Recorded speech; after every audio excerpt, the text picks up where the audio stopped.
We are live. Episode 6. We're back once again. I just zoomed in on my screen a little bit. We're back doing the claps because when I'm editing, the audio gets desynced. So 3, 2, 1. Nice. All right. Lot happened this week. Quite a bit. It's going to be a jam-packed episode content-wise. I feel like the past few we've been riffing a little bit. They've been good.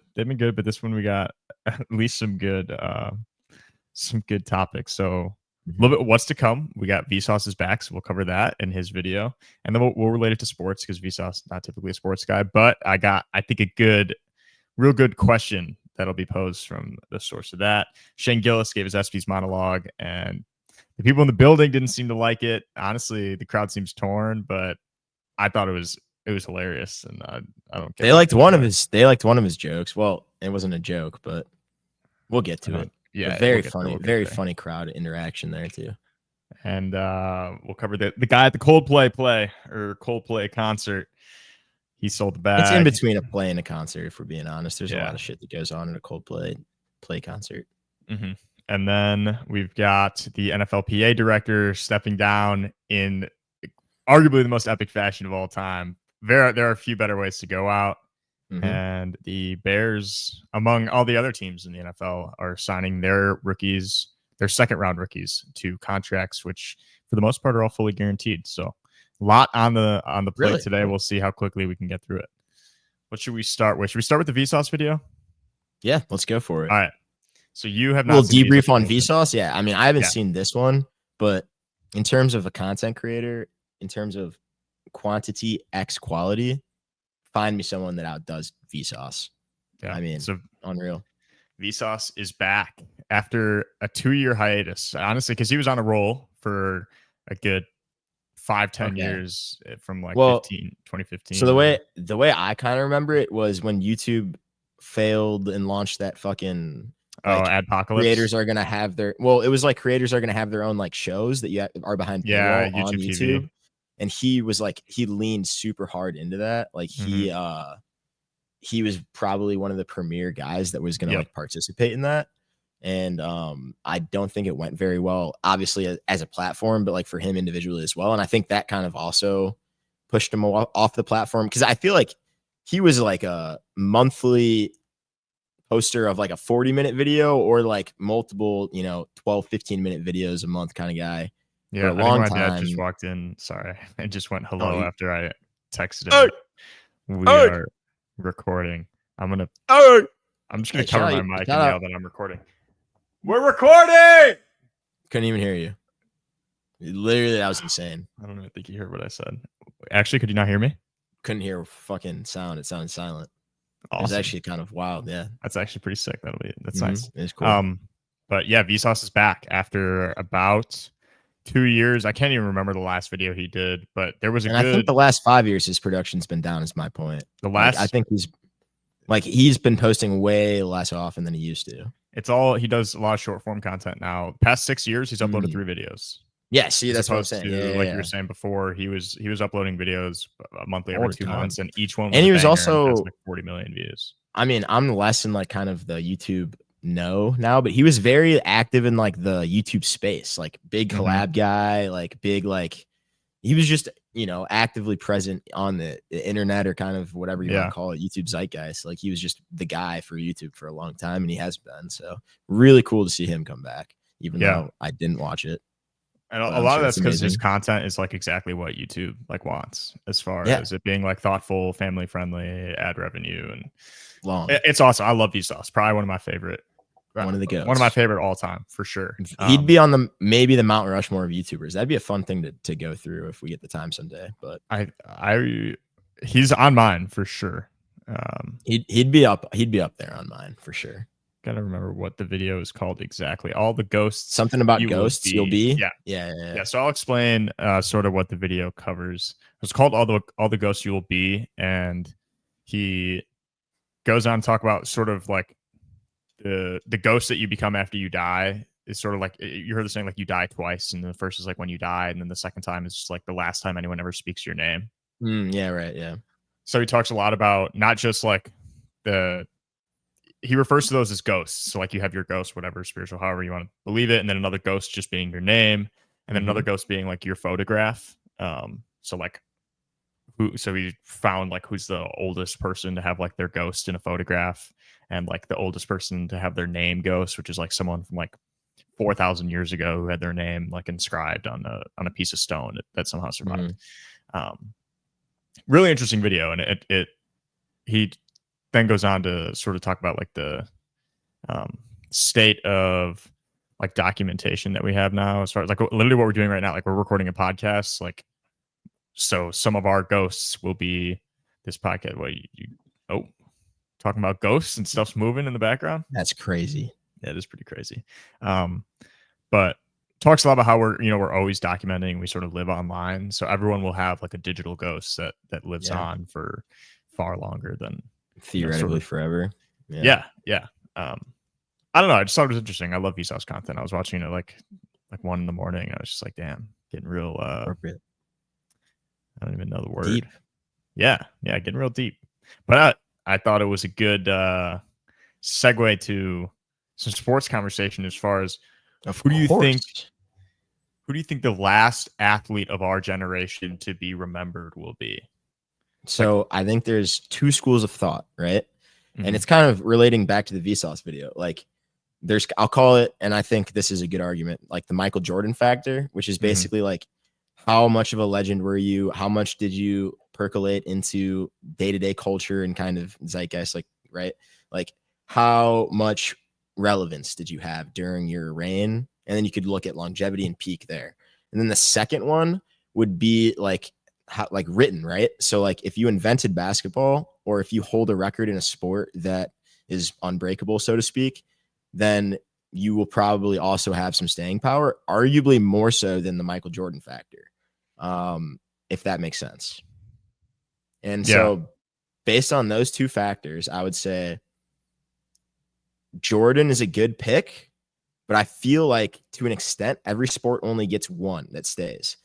Like if you look at the sport that has the most undoubtable GOAT or most agreed upon GOAT, which would be, in your opinion, I mean, for Gretzky. Me, yeah, but even Gretzky is like, there are people who argue he's going to get caught up with eventually. I don't know. For me, I think Messi's undisputed GOAT. And it's okay. Fair. It's not a question, but whatever. It's for another time. Fair. No, that's fair. I honestly probably don't have the legs in that argument, but I think Messi is, pretty hard to argue against. But like Gretzky, at least in the 4 American, I think is the most clear one.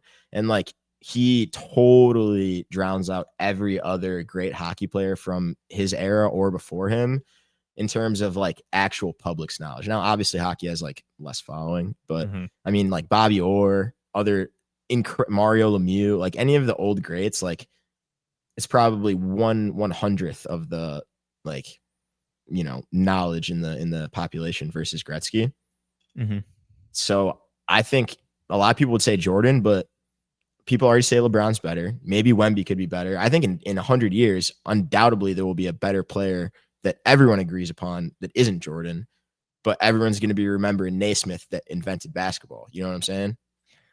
Yeah, I think everyone's going to remember Wilt having 100 until someone breaks that. And yes, you know what I mean? I think where I go with the argument is sort of where like Vsauce goes, as far as your ghost is not specifically your impact on the field. So how you will be remembered could go in so many different ways outside of like whether or not you were the best player of your era. So for Jordan, like you have the clothing brand that represents, it's like I can't imagine it's not the biggest athlete created brand of all time. Oh yeah, not even close. I mean, it's literally like most of Nike's apparel sales, I want to say, like non-athletic sales. You've got like the LeBron memes and like the a few months ago, like all the songs that were being made about LeBron, like stuff gets buried on the internet, like, or at least forgotten about pretty quickly. But stuff like that will carry on for a long time, more than just like their name being on the record book. I mean, yeah, Jordan's as relevant as almost any athlete today, you could argue, and he literally like appears twice a year into the public eye, and it's never anything that's like, I mean, there was The Last Dance, but that's like different. Like he's just not like a relevant character, even like a Magic Johnson or a Shaq or a Chuck is like way more visible, but Jordan still trumps them in terms of like staying power and like just name. Yeah. And I think the basic answer is Jordan. I think that's what most people would say, but I don't think it's necessarily a great answer. I don't love it either because I think there are a lot of things that like we're definitely just sort of grazing over as far as we're also recency not even bias, gonna even. Yeah, recency bias. Like And if the you fact that stretch like recency bias out to like a 50-year period, you know what I mean? Mhm. Lifency bias, Yeah, witnessy but bias. the leagues haven't even been around for that long. But I think Right, we don't even exactly. know what sort of our ghost will be 100 years from now. Like, how could we possibly From forecast this era of sports? Exactly. Like, I don't think people would have like the guy who wrote his name on a stone block could have never like fathomed that somebody else's ghost would be a photograph or a video of them on Right. That's on the true. For You page.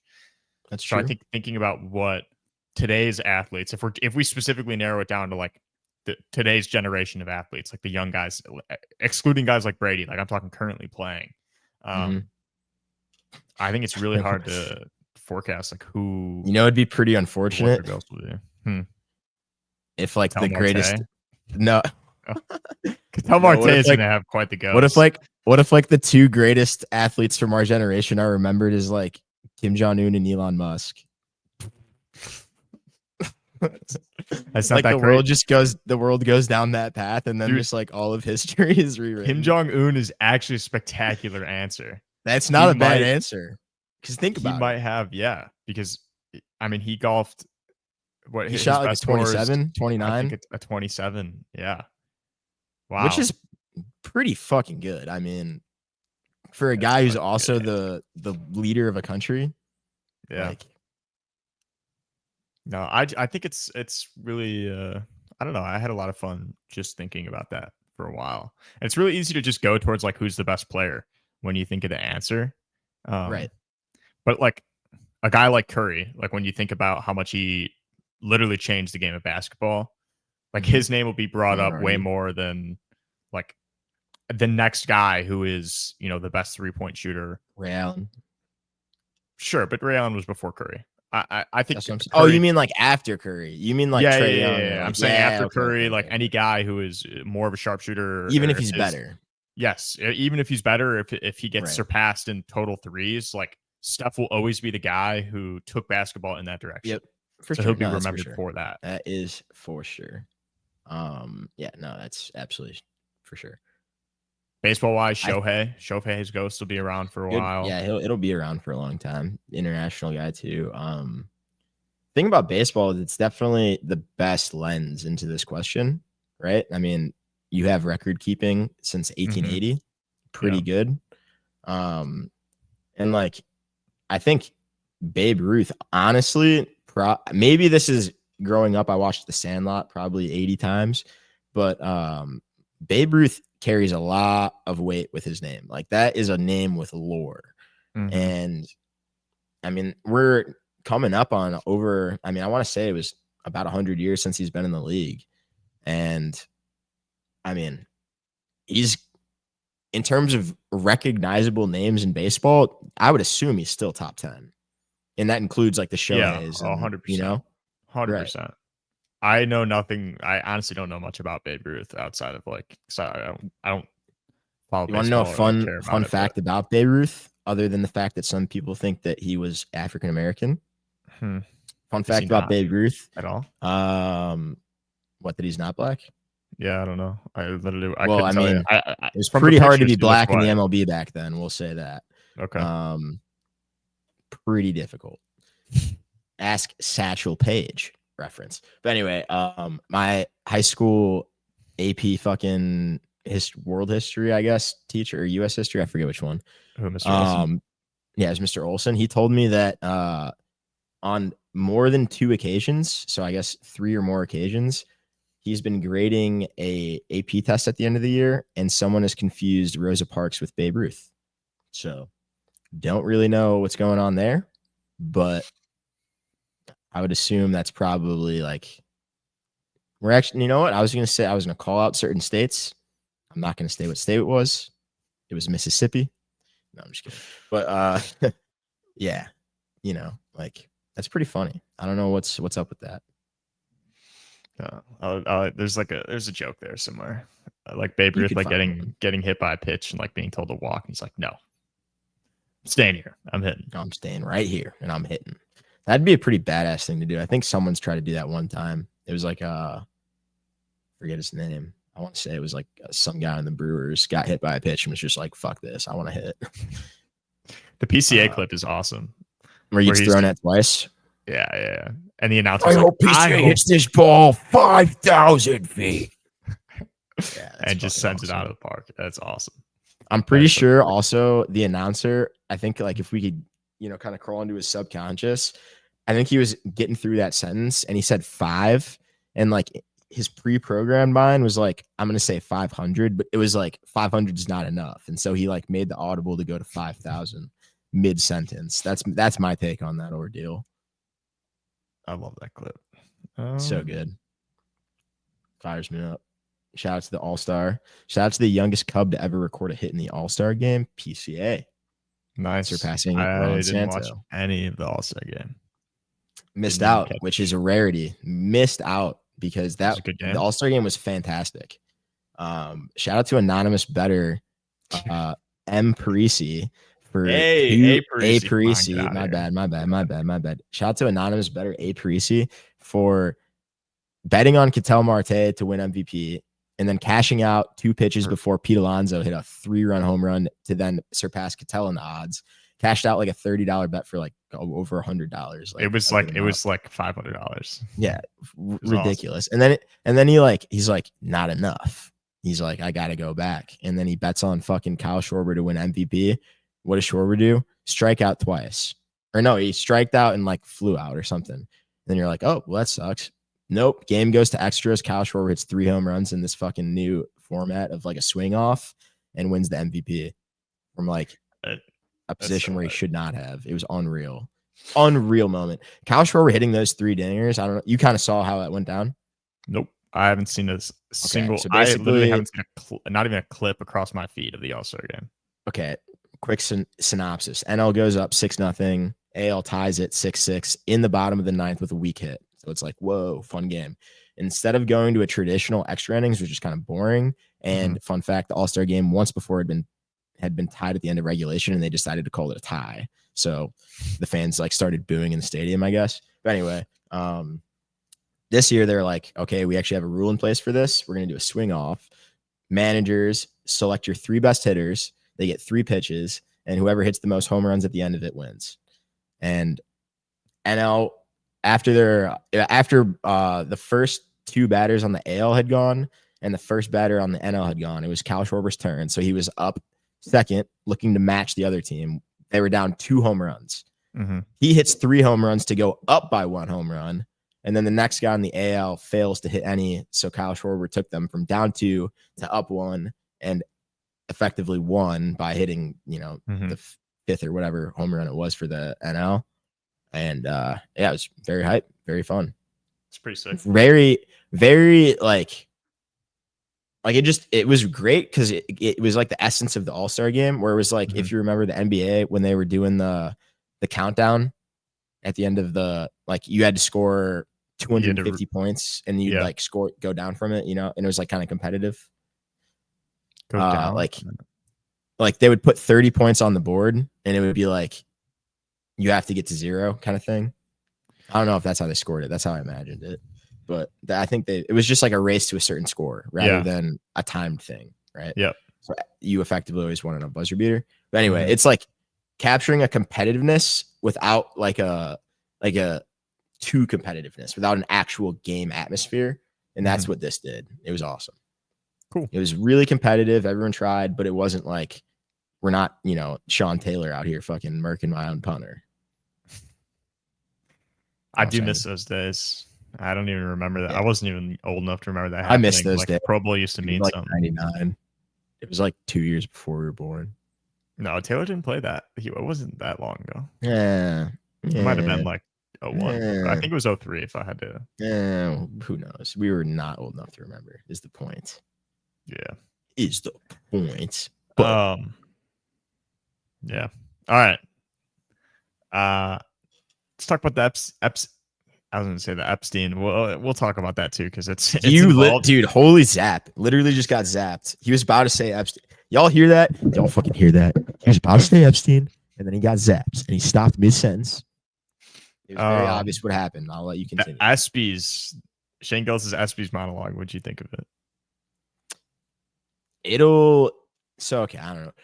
Going into it, I was probably like a 7 out of 10 Shane Gillis fan. Thought he was funny. Really like his podcast with McCusker or whatever is how you say his name. And I think he's funnier than Shane, to be honest. But I always thought Shane was kind of a product of like, okay, we can finally have a guy like this, and it doesn't matter how good he is type of humor. Like we're allowed to do this again after we took a hiatus from dumb bro humor, whatever. Yeah. And he was just kind of like the first guy to be there.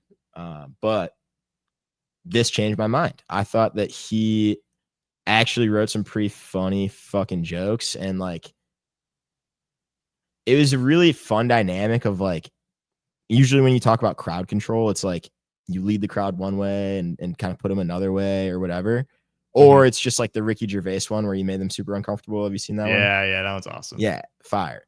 But it's like Shane had a really like weird dynamic with the crowd where it felt like he was up there like pitching the joke to his buddies. Like he was so casual, he was so locked in, he was so like not nonchalant, but just like comfortable that like it felt very personal with the crowd and very like not pointed, but just it was just a awesome dynamic. Really loved it.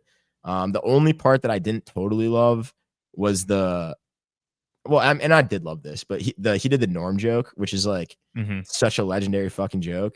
I think like he'll look back on that and kind of like be like, okay, that was kind of cringe, but it was cool that he did that. And Norm is fucking absolutely the GOAT. But I don't know. I thought it was a little bit like you're doing a Norm joke at the end. Like, would Norm do that? I don't think so. But like, I don't know. Maybe I'm thinking too much about it. But yeah, what are your thoughts? I thought it was so good. I think this sort of like interaction with the crowd, like I don't watch a ton of Shane Gillis stuff, but I know like his stand-up is very stand-up sort of headed in a direction like sort of like the last gen specials are kind of an old thing. Yeah. Not even that. Like it's just that a lot of his crowd work. You don't really you're completely frozen. Oh, you're back. A lot of his crowd work, like you don't really get, written jokes anymore. So a lot of comics who like made their career on sort of written jokes don't like the whole crowd work aspect of stand-up comedy nowadays. I think Shane Gillis is more associated more of a written with like, joke, the new age. I'd say he's more associated with the new age. Like he has written jokes, but he sort of has that relationship with the crowd as far as that's like, fair. Could mix in some crowd work. Sort of you're going to see Shane Gillis. Yeah. He toes the line really well. You're not going to see comedy. You got that with this ESPYs monologue as far as it was. I thought it was really good. Some really, really good joke writing. And I think the crowd was just like, it's just like so PR. I don't get it. Like you just like felt like afraid to laugh at jokes that like aren't even that bad. Yeah. I think like, I don't know. That's always one of those things too, where it's just like, it's always like that. No matter how funny the joke is, you'd think that there's like a certain point where it's like, okay, we'll give it to you, but no, dude, I don't think so. The Ricky Gervais one, like everyone's uncomfortable because he's like calling Hollywood pedophiles and like that's true. Basically, like calling Hollywood what it is. How dare he? By the way, Jesus Christ, the Shane Gillis wild, one, like, baseless accusation. Shane Gillis was just like making sort of jokes that like would have had level 3 jokes. Had the crowd like absolutely pissing their pants 10 years ago. Yeah, and I don't think any of them were jokes that like you could really be like offended by. Well, the ESPYs too is like it's fun because in the monologues of the other award shows of similar scale, and obviously ESPYs is a tick down, so you do get a longer leash probably too. But like everyone at the fucking Grammys, Oscars, whatever, all those other ones, they pretty much have like PR teams and their image is very like cultivated versus like athletes. They're doing their sport and being observed like by other people. So there's a lot more material to go off of like fuck ups and just like people being idiots and like funny shit to like call out. And so like the ESPYs has always been, I think, one of the funnier monologues of the award shows. And like, I don't know what the crowd was expecting, but they got an all-time classic. Yeah. I think it'll go down. I think when people look back on it, they'll be like, damn, this was great. I think it was really people good. still remember Norm's joke. I mean, obviously he fucking told it, but like about fucking Octavius or whatever his name is. Wait, what's his name? Who are you talking about? I was it not an OJ reference? The joke? Yeah. What's his name though? It's like it's something like Octavius. It's like or Enthal James or Enthal James. I don't know. I don't even know how to say that. That's obviously why he went by OJ, but yeah, OJ joke. I think the best joke was the he's talking about Shohei, like WNBA. Dude, I was gonna say that too. Being a pitcher, hitter, and a bookie. And he's like, and a bookie is what Bill Belichick reads to his girlfriend every night. Fucking good. That one actually got me so good, dude. And that one like got a good crowd reaction because that it did. It got a good one. Good night, boobs was pretty funny too. Yeah. Or was it who was it? The very horny caterpillar, something like that. No, is it Megan Rapinoe? He's like, Megan Rapinoe's not here. Rapinoe, yeah. Nice. He's that was so funny. And he's like, why aren't you left? He's like, we're gonna pretend like she's fun. Yeah, she's a fun time. Okay. Which is that's just like on the nose because it's like, I mean, I don't know. Rapinoe's Rapinoe. She's herself. Give her credit for that. But like, if you're Shane Gillis, like that is someone who is gonna like, I don't know. She's not always the most likable person, we'll say. Yeah. She's very hateable, some would say. And the WNBA joke was classic. Are you talking about the one where he shows like his friends? I think it's McCuster's wife, right? Yeah, he shows his wife and he's like black wife. This WNBA all-star. And he's like, she's not even a WNBA player. I knew you guys wouldn't know who that is. Yeah. And that got the biggest crowd pop. That's what I was referencing like at the begining of the episode. Like that was the only time the crowd cheered for him. Where he's talking about Trump and he's talking about like how Trump talks about athletes like big black guys. Oh, it's like, and that's just when the New York Liberty comes around. Yeah. That one was big guys, black big guys. Yeah. Big black guys. Yeah. I thought it was fire. I think it's so underappreciated. I saw some guy on Twitter was like, why are we like still giving these people a stage? And not even in like a cancel culture type way, but just in like he didn't think it was funny, and it had like a couple million views, but mainly just because like people were just commenting like, "What are you talking?" Yeah, it was like rage bait almost, kind of engagement. Fucking Caitlin Clark joke. Which one was that? He was like, after her career, she's gonna be an employee at Waffle House so she could continue her passion of getting in fist fights with black chicks. And like, dude, I was like, when I listened to that, it was so I like re-listened to it. The word fist makes it so much funnier. Like fist fight versus fight just has so much more like punch to it. No joke, no pun intended. But yeah, that's so funny. That one was awesome. Because it's the type of jokes where it's like, no matter where you stand on the issue, you can laugh at what he's saying because it's like making ridiculousness of it. You know what I mean? Like it's just like it's not really taking a stance on either side. It's just funny. No, and it's not even like I don't know. People were afraid to like laugh at it because like it's a joke involving a woman and involving black people. But like if you break it down, like no, it's not bad at all. It's not. She plays in a league predominantly like basketball leagues are predominantly, you know, African American, whatever. Waffle houses are only in the South. Yeah. Waffle houses are only in the South where there's more of a black population. Like, and Waffle House is just black. Like, I mean, culturally, Waffle House is 100%. White people are not. We get Waffle House. We get IHOP. Black people get Waffle House. That's how it works. And people at fast foods are like, I can't laugh at this. I can't laugh. Like, come on, dude. It's literally comedy. You got a stand-up comedian to do your ass monologue, and you're afraid to laugh at it. If you go into it with the mindset that he's like a fucking Nazi, then like I could see like sure you don't laugh. But if you go into it with any other mindset where you just think that he's a comedian, like he's doing his job. Literally, he's being objectively funny. So I don't know, but yeah, a lot of classics, a lot of like jokes that I'll probably watch. That'll be a video that I'll watch like every 8 years and just be like, oh, I forgot about that one. Nice. It's going to be good for some good inspiration for some sports joke writing. I think there was a lot some chess study. You could be like, yeah, 100%. It's hard to find. like comedy content that can be turned into like this sort of sports humor that I'm trying to. Unless you're a subscriber to this podcast. 100%. Yep. You just got to wait till the end. But I don't have much today. I have one pretty stupid joke. It's not even a joke. It's just like, it's nice though. I like it. It's commentary on the political and economic state of the world right now. It's commentary. It's commentary. A little political. Hey, I think Shane Gillis is. I think the reason it wasn't received as well is because he started too hot. Because the Caitlin Clark joke is really early on in the set. Like I think it's like the second or third joke. Yeah, and then he goes. The first joke was about SGA though. That was like the most that joke of the entire thing. Yeah, and even that didn't even get like a crazy amount of laughs. I don't understand. Everyone was just. That's so what soft. I'm saying. Yeah. No, but the Caitlin Clark one was soon after. He didn't even get any like ooh. Yeah, nothing. Yeah. He goes from that pretty quickly into the Epstein files joke.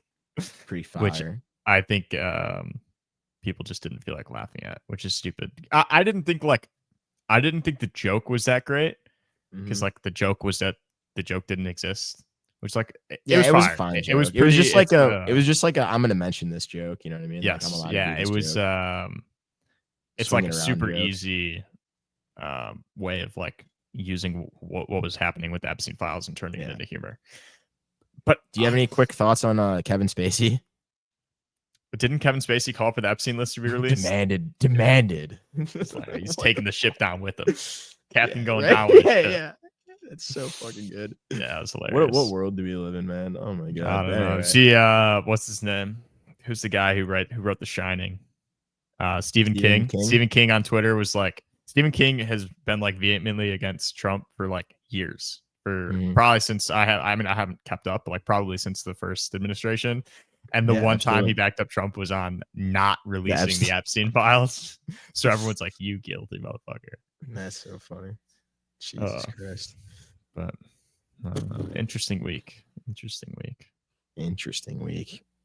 What else we got, champ? So let's get into our Johnny's beef and pepper and egg beef of the week. Yeah. So we'll explain. We'll give a little preface as to what the Johnny's beef of the week is. As you know, on this podcast, Graham and I are. We might play with the wording. We'll play with it. Yeah. This is what we got going. Yes, and we'll have to explain this probably in every episode. We do this until this becomes popular, because explaining it in the first episode and then just going back to it. My beef. Explaining it in an episode that people are not listening to is people are listening like. I'm pretty sure he's referring to regional food location Johnny's Beef, but I'm not positive. Yeah, and I think they mentioned this in episode 6, timestamp 3258. Yeah. So our Johnny's Beef guy of the week, player of the week, we'll see. When we get into football season, it'll probably be more sports related. It'll be locked in. Locked in. The beef of the week will be our big winner, our guy who absolutely nailed it. Was just, he was on one this week, made the right move, right play. It's like in between player of the week and Gruden grinder. Like you can't just be like it's not going to Justin Jefferson too often. Yeah, it's not just about a good performance. You're just doing the right thing. You're just doing you're nailing it. Yeah. You were presented with an opportunity and you seized it. It. And our pepper and egg player of the week. Well, it's self-explanatory. If you've never been to Johnny's Beef in Arlington Heights, there is a pepper and egg on the menu. Easily, I've never once seen someone order it. I think the sign is dusty, and they probably haven't even updated the cost of it since like anything happened with inflation. And to be honest, they probably shouldn't. Otherwise, it's even more unlikely that someone buys it. So, pepper and egg player of the week will be someone who's just sold. Like you sold, you're washed. You got to get your head on straight. Think about what you're doing. If we had to think about a player that potentially played for the Bears for a little bit of last season, that probably wins a good amount of pepper and eggs of the week. Well, Matt Eberflus has pepper and egg all over his face. No, I'm talking about a guy who was on the field. Kind of our Kadarius Toney. I'd say Bayless Jones was a pepper and egg player. At least 5-time. 5-time pepper and egg player. I was gonna say at least 4, but I can see the argument for 5. Yeah. I think Tennessee as far game. as like Tennessee game, where you kick the ball forward 20 plays, that's a pepper and egg play right there. That's simple as that. Almost like such a bad play that when I was like watching it, I didn't even like get mad. I was like, "Whoa, that was awesome!" Mm-hmm. Like, you know what I mean? It was It was impressive, also like because a ball normally doesn't roll. Like, he kicked it almost like it was not like a end over grubber in end. rugby Like, for those who know. yes, yeah, it didn't bounce. It rolled like a soccer ball 20 yards down the field, which is insane. Like And he to do must that, have. yeah, it was very I don't impressive. He know. muffed many a punts, lost many a games for the Bears. Yeah, unreal. If you don't know what play we're talking about, just look up the Valus Jones versus the Titans. It should pop up. Yeah. And that'll be that's an example of pepper and egg play. Yeah, it's the pepper egg play of the week. So, but shall we start with you? Our Johnny's beef of the week? I think. Hold on, before we get into our Johnny's beef of the week, I thought about. I mean, I'd love a Johnny's beef sponsorship, but I don't think we'd ever get one. I don't think Johnny's beef is one to hand out sponsorships. What do they need a sponsorship for? No, they don't need one. Oh, you guys have podcasts to fat white people? We never see those. And we talk. I don't know what. But to be fair, we talk a lot about Johnny's beef, and I honestly would love for this to just, if we make everything into a reference of Johnny's beef and like boost the like popularity of Johnny's beef at by even 1%. And the one thing we sacrifice is the pepper and egg, like by shit talking it and using it as a means of measuring like someone's horrible performance. I'd be really happy with that. But I think I don't think Johnny's would love that we're slandering the pepper and egg, but I think they would understand. I mean, if we're being honest, I think it's their cheapest menu item. So is it?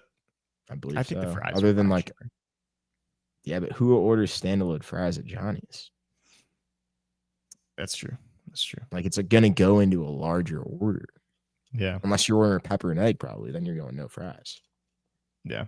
But yeah. So, okay. Beef of the week. Beef of the week. I think future reference, we'll both nominate a beef of the week guy.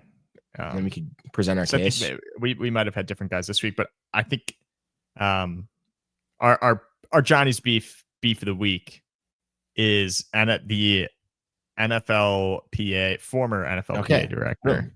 Exactly. What is his name? Artemis Gilmore. Yeah. So our Johnny's beef of the week is former NFLPA director Lloyd Howell Jr., who stepped down in the most epic way possible. Took the company card, bought a couple Ubers, and spent $700 at the strip club, which is just come on. You gotta love going out with a bang. Dude, that's so awesome. That's so awesome. Apparently, gotta assume. Yeah, I saw a couple tweets when it happened. I honestly, like, I haven't looked into it outside of like the tweet I saw saying he spent money on the company card at the strip club. But Schefter tweeted about it, saying that he resigned like of his own accord. He was not asked to do this. And I think the reasoning was like a conflict of interest, that he was working with a private equity company that was trying, because like private equity companies can like invest in the NFL now. So, well, why not? Duh. So he was working with. At least they don't invest in hospitals. Yeah, he's working with. There's another can of worms we can open with private equity in sports. Look into how Toys R Us fell. Look into it. Look into what? Back to me. How Toys R Us fell, like how it like went bankrupt while making like over $100 million a year in revenue. Anyway, that's a different can of worms, but fun story. PE story. He just had a big conflict of interest between a private equity firm and the NFL. Like he was double dipping, basically. Stepped down, a pretty short-lived term. I think he was only in for literally like less than 2 years, and then I gotta assume that's a pretty popular position, right? Like, yeah, it's very sought after and very important. Like they're scheduling. They're probably like in a meeting right now, figuring out who's going to be the next guy and figuring out how we're going to put some restrictions on the company credit cards so they don't end up blowing it at the strip club again. Yeah. Well, but what a story! Business expense. Yeah, what a story. I can't think of like Antonio Brown taking his pads off and dancing off the field was a pretty epic way to go out. The one guy on the Bills who retired at halftime, that was fun. But I think right? Levante David. No, Levante David's a linebacker. But it's something. Yeah, was it a linebacker? Was it a D? Was it a D lineman? It was a DB. DB? Are you sure? Mm-hmm. Okay. Yeah. I thought it was like a backer or lineman. But going out with a bang, taking the car to the strip club, that's awesome. I'm getting a phone call from Noah. Yeah. It was Vontae Davis, you fucking loser. Vontae Davis, not Levante David. I said Vontae Davis. Should I answer the phone call, but no on the Run mic? the clip. This is going to be dangerous. Yo, Noah. Yo. I got you on speaker right now. Graham and I are recording a podcast episode right now. Oh, shit, my bad. Oh, no, you're good. You want to say anything to the mic that I don't have to edit out later? Fuck. I don't know. You're putting me on the spot right now. No, what's your favorite number? This podcast called like the 1 point conversion. Yeah. Make sure to, stay tapped into 1 point conversion. Graham and Mike really know what the fuck they're talking about. Like, no bullshit. Nah, it fucking sucked. That shit was so ass, bro. He ain't no shit. Come on, Noah. Come on. That was your audition to get on this podcast, and you fucking failed miserably. He's probably like a bitch. Like a bitch. Yep. I hope he watches this. That would be fun. I hope he texted me. Can't show the text. No, but I'm fucking dead. It was funny. Oh, it's making me red. Oh, it's hilarious. Michael Redd. Shout out to NBA legend Michael Redd. Ooh. All right. His name's Michael, by the way. Guys, keep up. Yeah. Have we done any sort of mentioning of our names? I feel like the people who are listening on Spotify, I mean, there's nobody listening right now, but the people at this point, but the people who are listening on Spotify, I don't think have. My name's going to be part of the lore of the show. We're going to do a name reveal. Your name is name reveal. Name reveal at 1,000 listens on an episode. First episode to reach 1,000 listens, we'll do a name reveal. That would be cool. Your name is revealed in like the description of every video on YouTube and the description. I'm pretty sure we said it in our first episode too, but yeah, probably. Name reveal at 1,000 listeners on a video. Our Johnny's beef of the week is Lloyd Hall Jr. Self-explanatory. Shout out, Lloyd. But our pepper and egg player of the week, a guy who took the media by storm, the Astronomer CEO. Is that the company he works for? Is it called Astronomer? Okay. We're talking about maybe not a hot work, but a cold play. Yep. Nice. Is that what we're talking about? Yeah. Okay. That's what we're talking about.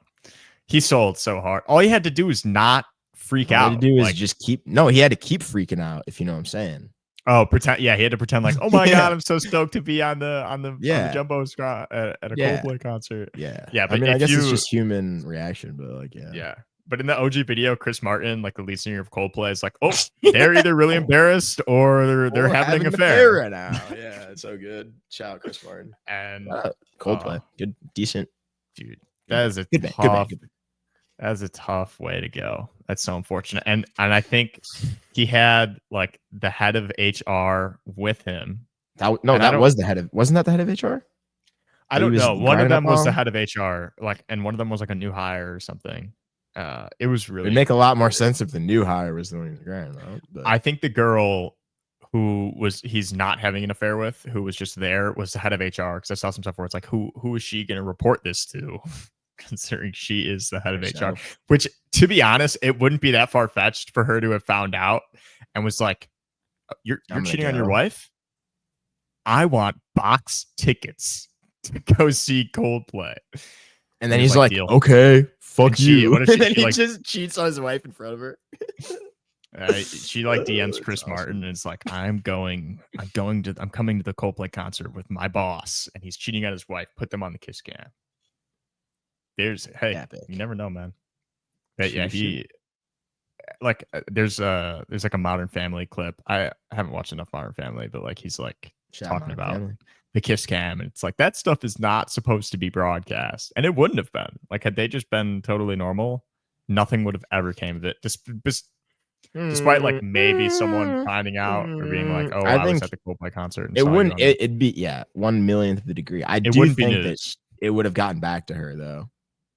Yeah. How far away is that concert from her crib? Like, there's no way that not a single person recognized the CEO of a fucking company. and was like, that ain't his woman. That ain't his lady. Yeah, but just an all-time 6-second clip of human emotion.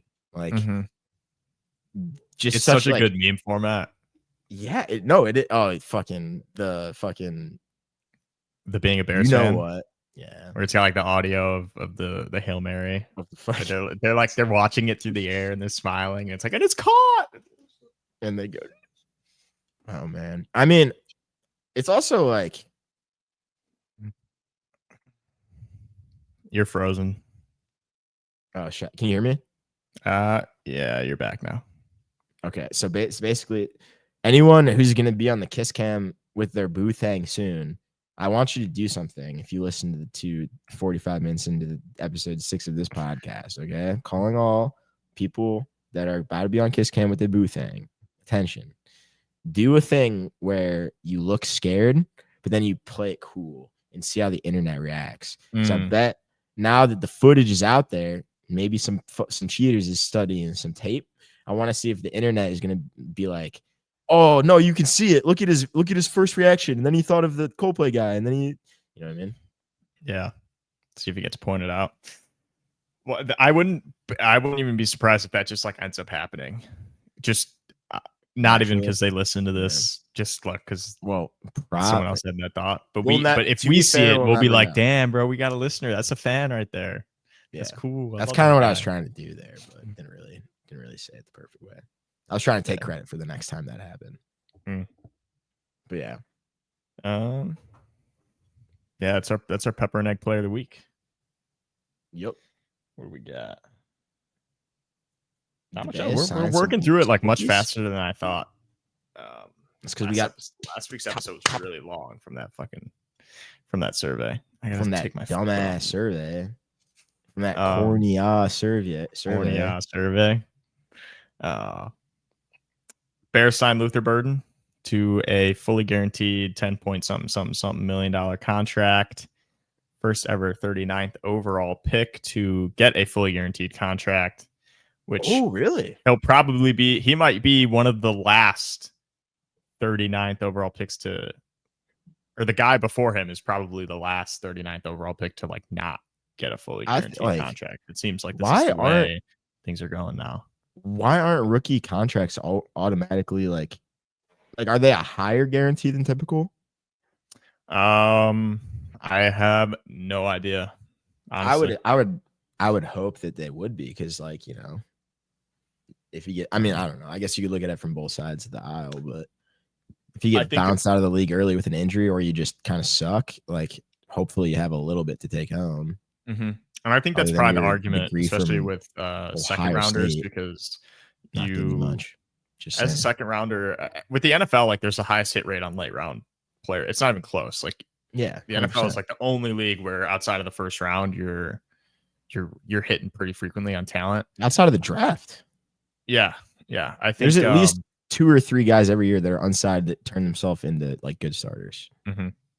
I think that argument with second rounders is that you are more often than not a pretty big contributor to your team. Yeah. And it's just not being represented with what you're being paid. It was the Texans wide receiver, Jaden Higgins, I think, the wide receiver. He was like 33rd. No, this year, 33rd or 34th pick. He was the first second rounder to sign his contract, and it was fully guaranteed. And that basically reset the market for everyone else. And it's just going to be like that from now on. Not everyone. So the Bears signed Ozzie Trapilo and Shamar Turner to their contracts. They were late second round guys. I think both of them got the first 2 years of their contract fully guaranteed. And then the last 2 were like 60% guaranteed, something like that. But for the most part, things are trending in that direction. If you're in the first 40 picks, you're just about guaranteed at least 10 million, which is nice. And it should be that way, especially after the whole NFL colluding to not give out fully guaranteed contracts after the whole Deshaun Watson scenario. It's gonna be interesting. Is that what happened? Out of that. Yeah, they were. I guess I'm not sure if it was the commissioner, but the owners were all informed to sort of try your best not to give out fully guaranteed contracts. And the NFL to rapists or just to anybody? to anyone. Were they like, guys, listen, like anybody could have made this mistake. Just if they have 48 women that come out against them and say that they're a horrible guy, don't give him $250 million guaranteed. Was that the? Yes. Because I feel like that's kind of one of those like this meeting could have been an email time. things. You know what I mean? Yeah, but it was. They just didn't. I don't know. They haven't released. I can't imagine the NFL is going to release much information on this because it's like pretty scummy. But they were just trying their best to not pay players as much as they could be. Yeah, which is weird. To be fair, money is pretty tight in the NFL these days. Not even close. What? Yeah. Yeah, that's pretty cool. No one would. I mean, there's an argument to be made that people would still watch without the best players in the world playing the sport. Just kidding. There's not, because no one watches any other football other than the best football. XFL. I mean, it's college football. Yeah, but it's different. Those are the best players in the world that are that age eligible to play college football. I guess, yeah. Competition's still great. High school football would be busting though. It would be pretty sick. Mm-hmm. But it would also go away because there's no career. Yeah, and apparently, what I was saying earlier, apparently there's private equity is like trying to buy like little league sports and make it. Private equity tries to buy. They're trying to like find their way into little league sports and make it like just more challenging to play, more expensive. Nice, good. Yeah. There's someone who has had a outside view on youth sports from an adult perspective, and who definitely looks to coach, maybe with my podcast host, of very, very qualified football fucking acumen. I don't know. We want to coach a youth football team at some point. That would be so fun. I've done some coaching in the past. I've overseen a couple of our buddies coach a baseball team. Basically, the point I'm making is like travel sports are already a sham. Mm-hmm. They're just gonna get more of a sham. I mean, I watched this thing the fucking last weekend, right, where it was a couple of our buddies coaching in a championship game for their little league team, and they were good, great team. It was fun to watch. It was competitive. Nothing wrong with that. But I was like, oh, nice. So are you guys like state champs, like regional like do you advance past this round? And it was like, oh no, like the 8 teams that are in this travel district, like this is just their championship. So like we're the best of 8 teams. Congrats. Like, okay, so you won your division. Yeah. Like, okay. Not that, shout out to those kids. Shout out to Coop. Kid's a stud. But it's just like funny. It's funny where it's like it's already such a sham. I don't know. Yeah. It costs a lot. Coaching a sport would be awesome. That'd be fire. We'd be good. Actually, we got to figure out the in. We got to figure out a way to coach a children's football team without having to have a kid. Yeah, exactly. And being creepy. Or yeah. But we're young enough to the point where like if we were coaching a team, like it'd be fun. It'd be fun. They'd be like, you guys are really sure of your pedophilia at a young age. That's crazy. Yeah. Honestly, maybe this would be good for us if we ever get accused of anything crazy. We could go back to this podcast clip and be like, no, look, we were joking about it. Plan A though is don't get accused of being a pedophile. I'll put that on the record. Yeah, but I think people might see that you said that and they're gonna be like, he's been scheming this whole time. Oh, no. He planted the seed a long time ago. He was sure about it from day one. He was already coaching, and then they're gonna investigate the old teams you were coaching. Why were you at an 8th graders baseball tournament this past weekend? That's a great question. You know what? You make a good point. I'm going to have to marry a very old woman. And what if it's like in between marriages because they keep dying so often? They're like, prove it. You do not have an elderly woman by your side. I'm like, my previous 3 wives have died. I'm a widower. Old age. I'm a widower. Ex-widower.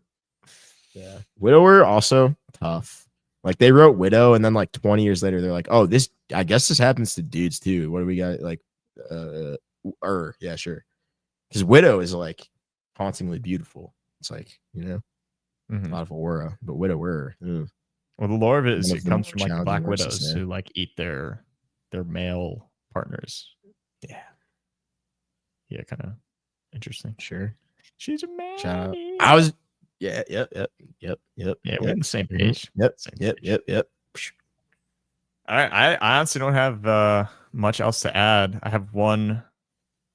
It's not even a joke. It's just an observation.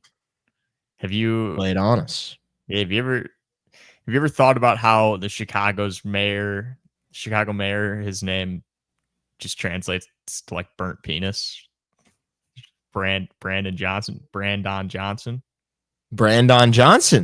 That's Actually very true. Whoa. Yep. Burnt penis. And to be honest, that could be the campaign slogan. And our last mayor, maybe they burnt their foot. Lori Lightfoot. Wow. Lori Lightfoot. Wow. Like two guys are in the emergency room and like it's caveman days and they're like, "What happened, person?" And they go, "Brandon penis, Lori Lightfoot." And then they're like, "No." And then they put their fires out. Yeah. Pretty good. And the mayor before that could have taught you how to make a nice booze, a rummy manual. There you go. Yeah, now we're cooking. We're back. And the one before that was Rob Blagojevich. So don't even need some jokes write themselves. Yep. But that's honestly all I had. I was just like Brandon Johnson. Like that came to me last night. I was like, yeah. No, something about real life names that you can interpret and make funny are great. Like I worked, was doing some cold calling for a real estate company at some point of my life. And, or maybe I don't even know if this was at this point. This might have been a different job, but there was a guy named Fred Rice. And every time I'd look at his name, it would be like fried rice. And there would literally be days where I'm like, okay, I have to make 200 calls. I'm going to kill myself. Nope, didn't say that. I'm going to excuse myself like a fart. And then I would look at Fred Rice's name and I'd be like, everything's going to be fine. Let's go. So that's shout out to anyone who's in cold calling because you could just find someone with a funny name and be like, yeah. Shout out Mike Troutman. Mike Troutman. Mike Troutman. Harry Johnson. Similar to Brandon Johnson. Yeah. Which would be more unfortunate? Probably Brand. Yeah. Oh, 100%. But like, dude, one time versus whole life. Harry? Like on your Johnson, like not like, yeah. Like a fucking rolled up rug. Dude. I don't know. I could get really gross and sort of scientific as far as like a lot of people. We're 58 minutes in. A lot of people got brands on their Johnson because I think they cauterized that shit. If you I regret going there, but yeah, I think it's cauterized, not like stitched or any of that shit. Cauterized is when you seal up something by burning it. Yeah. Which is just. Yeah, I think people are clicking off, and they're not going to return next week after that one. Also, you're wearing your Jay Cutler for episode 6. It's pretty cool. Get the 6. That's why I did it, bro. Nice. Shout out Jay Cutler. Tapped in. 6. Tapped in. You got anything?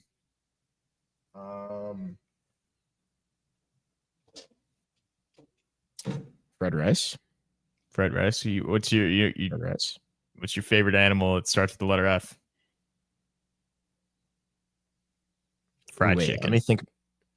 Oh, that's pretty funny. That's a good answer. But to answer you, actually, I've thought about this for some time. And my very calculated, very specific answer is